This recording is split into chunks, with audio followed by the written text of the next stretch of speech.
Depuis l'été 2018, au nord-ouest de la Syrie, la ville d'Idlib et sa région sont le théâtre d'une escalade militaire sans fin et d'une catastrophe humanitaire. D'un côté, il y a le régime de Bachar al-Assad. Soutenu par la Russie et l'Iran, il mène depuis le début une offensive pour reprendre ce qu'il considère être un nid à terroristes. De l'autre, il y a la Turquie, qui veut désormais plus que tout protéger ses frontières et s'oppose aujourd'hui militairement à Bachar al-Assad. Malgré un accord de cessez-le-feu signé le 5 mars 2020, une nouvelle escalade ne peut être exclue. Mais alors pourquoi Idlib est-elle au cœur de toutes les tensions ? D'abord parce que c'est le dernier bastion insurgé djihadiste du pays. Pour comprendre la situation, revenons 9 ans en arrière.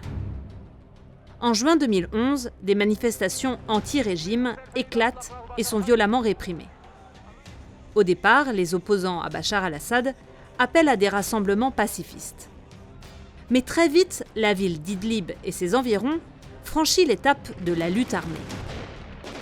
Une lutte menée par de nombreux groupes armés rassemblés sous le nom de l'Armée syrienne libre, ASL.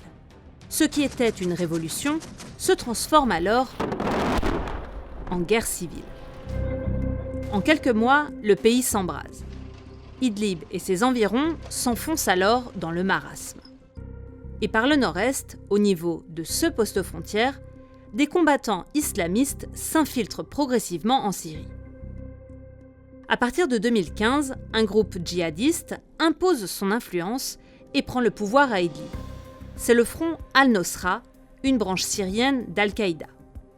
Tribunaux islamiques, exécutions sommaires, police religieuse, enrôlement d'enfants, les djihadistes font régner la terreur. Et cette situation va empirer. Car si plus d'1 million de civils se réfugient dans la province d'Idlib, principalement au nord, djihadistes et combattants rebelles sont aussi autorisés par le régime à s'y replier. Résultat, Idlib devient, au fil du temps, une sorte de poubelle du régime où tous les indésirables sont réunis. Une zone alors contrôlée à 60% par le groupe djihadiste Hayat Tahrir al-Sham, composé des anciens membres du front Al-Nosra. Ce groupe parvient à mettre la main sur les points les plus stratégiques et lucratifs de la région d'Idlib, comme les routes ou les réserves agricoles. Une mainmise qui suscite des tensions avec les autres factions rebelles installées dans la région et avec lesquelles les combats sont réguliers. Autre motivation pour Bachar al-Assad, la position d'Idlib en Syrie. La région d'Idlib est stratégique pour le régime syrien et il y a plusieurs raisons à cela. D'abord parce qu'elle est située près de la province côtière de Latakia, où se trouve le fief de la dynastie Assad. La présence d'une zone rebelle à proximité présente donc une menace pour la stabilité de la région et du pouvoir. Ensuite, Idlib est traversé par un axe majeur de circulation, l'autoroute M5 reliant Damas à Alep. Sauf que depuis plusieurs années, les forces du régime ne peuvent plus vraiment l'emprunter et doivent utiliser un axe de contournement plus long et en mauvais état pour relier ces deux villes. Enfin, Idlib est stratégique, car c'est une région agricole avec d'importantes zones de culture maraîchère et d'oliviers. Une manne perdue donc pour le régime de Damas, mais un avantage pour les insurgés qui peuvent ainsi tenir le siège d'Idlib pendant plusieurs mois sans que la population ne souffre de la faim. Mais reprendre Idlib n'est pas si facile pour Bachar al-Assad. D'abord car le régime syrien se retrouve à la tête d'une armée longtemps affaiblie par 9 ans de guerre, avec face à lui des rebelles prêts à se défendre coûte que coûte. Mais Bachar al-Assad bénéficie quand même du soutien déterminant de l'aviation russe. Son problème majeur, c'est la Turquie, qui soutient certains rebelles, leur fournissant des armes et un appui financier. Pour les Turcs, en effet, une offensive d'envergure menée par le régime d'Assad est pour eux une menace, notamment à cause de l'exode de masse des populations vers sa frontière. Ve tabii Türkiye olarak biz şu anda zaten 3,5 milyona ev sahipliği yapıyoruz. İdlib'in şu anda nüfusu 3,5 milyon.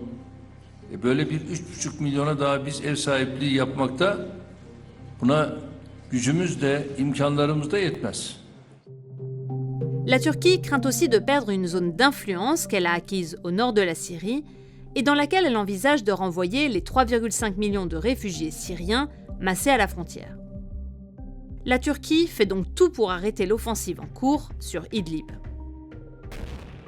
En janvier 2017, face aux assauts du régime syrien sur la ville, une conférence était organisée avec la Russie et l'Iran, partisans d'une attaque. Cette conférence a abouti aux accords dits d'Astana, dans lesquels la Turquie s'engageait à un cessez-le-feu dans la province et à une mise au pas des groupes djihadistes. Une zone de désescalade était alors prévue pour contenir les insurgés et 12 postes d'observation turcs étaient déployés pour garantir le cessez-le-feu. Mais l'apaisement a été de courte durée avec la Russie et l'Iran et les divergences sont apparues dans la gestion du conflit. Après un mois de septembre 2018 sous tension, au cours duquel Russie et Iran ont menacé d'intervenir militairement, un nouveau compromis est finalement trouvé. Sorunlardan en çok çeken iki ülke olarak arzumuz artık kan dökülmesin. Savaş olmasın, siyasi çözüm olsun ve Suriye istikrara kavuşsun. Ce compromis aboutit à la création d'une zone démilitarisée, séparant les forces gouvernementales et les groupes d'opposition armés dans la région d'Idlib. Cette zone, de 15 à 20 km de large, serait contrôlée à la fois par l'armée turque et la police militaire russe. Et les armes lourdes de tous les groupes de l'opposition devraient en être évacuées. La Russie et la Turquie promettaient qu'ils allaient tout faire pour éradiquer les groupes radicaux du sol syrien. Le but, maintenir le cessez-le-feu et empêcher une catastrophe humanitaire à Idlib. Mais les mois ont passé et l'escalade militaire ne s'est pas arrêtée. Et les accords dits de désescalade sont maintenant bien loin. Depuis décembre 2019, les bombardements auxquels le territoire d'Idlib est soumis se sont même intensifiés. Selon l'ONU, ce déluge de bombes et d'obus a jeté 900 000 personnes en plus sur les routes depuis la fin 2019, soit plus d'un habitant sur 4 de la région. Et cet exode ne cesse de s'amplifier en direction de la frontière turque. Pourtant, les camps de tentes aménagés sont depuis longtemps surpeuplés. Les températures négatives en hiver et les conditions sanitaires précaires contribuent à l'urgence absolue. What is threatened today is not simply a bloodbath within Idlib, but also a humanitarian and refugee crisis for Europe. Sur le terrain, la guerre, elle, continue. Le régime d'Assad, soutenu toujours par la Russie, ne cesse de gagner du terrain. فإن معركة تحرير ريف حلب وإدلب مستمرة بغض النظر عن بعض الفقاعات الصوتية الفارغة الآتية من الشمال، كما استمرار معركة تحرير كل التراب السوري وسحق الإرهاب وتحقيق الاستقرار. Au niveau diplomatique, aucun cessez-le-feu ne parvient à être négocié. Allies condemn the continued indiscriminate airstrikes by the Syrian regime and Russia in Idlib province. I call on them to stop their offensive, to respect international law, and to back UN efforts for a peaceful solution. La tension entre la Russie et la Turquie est même au plus haut, notamment depuis la mort de dizaines de soldats turcs officiellement tués par des avions syriens. Résultat, le président turc a ordonné, en représailles, l'intensification des frappes aériennes sur la province d'Idlib. Et pour faire pression sur la communauté internationale, Ankara a ouvert ses frontières sur l'Europe pour renvoyer vers le vieux continent une partie des réfugiés actuellement hébergés sur le sol turc. Le 5 mars 2020, la Russie et la Turquie se sont réunis à Moscou pour tenter de mettre fin aux hostilités. Après plusieurs heures de discussion, un cessez-le-feu dans la région a finalement été négocié, ainsi que la mise en place d'un corridor de sécurité le long d'une route stratégique.